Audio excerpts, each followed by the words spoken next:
আসসালামু আলাইকুম। আজকে মাছ দিয়ে সবজি খিচুড়ির রেসিপি নিয়ে আপনাদের সাথে শেয়ার করতে আসলাম। অনেক মজাদার একটা রেসিপি। প্রথমে কড়াইতে পর্যাপ্ত পরিমাণে তেল দিয়ে তার মধ্যে কিছুটা মাছ দিয়ে দিলাম। আমি এখানে পাঙ্গাস মাছ দিয়ে খিচুড়িটা তৈরি করতেছি। আপনারা যে কোনো মাছ দিয়ে করতে পারবেন। মাছগুলো একটু ছোট ছোট কিউব করে কেটে এরপরে ভাজি করলাম। যখন মাছটা সুন্দর করে ভাজা হবে ঠিক সেই সময় মাছটা উঠিয়ে পেঁয়াজ দিয়ে দিলাম 1 কাপ। পেঁয়াজটা হালকা একটু লাড়াচাড়া করে যখন একটু নরমটা হয়ে আসবে ঠিক সেই সময় দিয়ে দিলাম 1 কাপ আলু কিউব করে কাটা। আলুটাও হালকা একটু ভাজলাম। ভাজার পরে আবার দিয়ে দিলাম সিম দিয়ে সিমও কিছুক্ষণ লাড়াচাড়া করে দিয়ে দিলাম 1 চা চামচ লবণ দিয়ে আবার কিছুক্ষণ লাড়াচাড়া করলাম।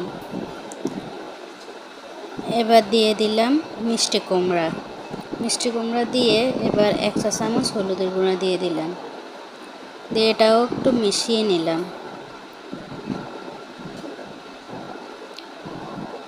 কিছুক্ষণ যখন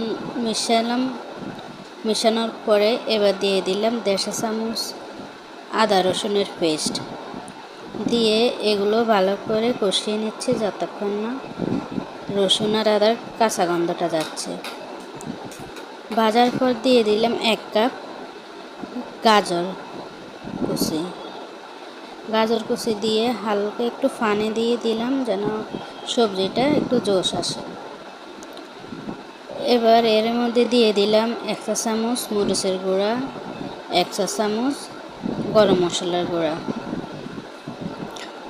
দিয়ে এগুলো ভালো করে মিশিয়ে ঢাকনা দিয়ে সবজিটা কিছুক্ষণ কষিয়ে নিলাম। কিছুক্ষণ কষানো হয়ে গেলে এবার ঢাকনাটা উঠিয়ে দিয়ে দিলাম আবারও 1 কাপ কিউব করে রাখা টমেটো দিয়ে এগুলো একটু কষিয়ে নিচ্ছি।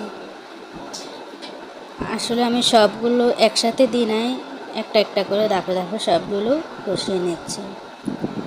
এবার দিয়ে দিলাম আগে থেকে ভাজা মাছটা দিয়ে এটাও একটু কষা নেওয়ার হয়ে গেলে এবার দিয়ে দিব ওদের চাউল 1 কাপ চাউল দিয়ে এগুলো ভালো করে একটু ভেজে নিলাম।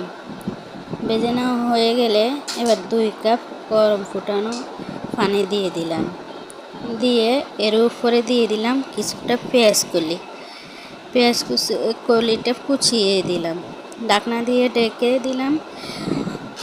ঢেকে যখন পানিটা একটু গায়ে গায়ে আসবে ঠিক সেই সময় দিয়ে দিলাম 4-5টার মতো কাঁচামরিচ। এর মধ্যে লবণটা একটু চেক করে নেবে। আমার লবণটা একটু কম ছিল তাই আমি আবার কিছুটা লবণ দিয়ে দিলাম। দিয়ে এবার ভালো করে মিশিয়ে নিচ্ছি। মিশানো হয়ে গেলে 1 কাপ কুচানো ধনেপাতা দিয়ে দিলাম। দিয়ে এগুলো ভালো করে মিশিয়ে নিচ্ছি। মিশিয়ে ঢাকনা দিয়ে দমে রেখে দেব প্রায় 10 থেকে 20 মিনিটের মতো। 20 মিনিটের পরে এসে ঢাকনাটা উঠে দেখুন আমার কি সুন্দর লোভনীয় খিচুড়ি তৈরি হয়ে গেছে। বাসায় একবার হলেও ট্রাই করবেন।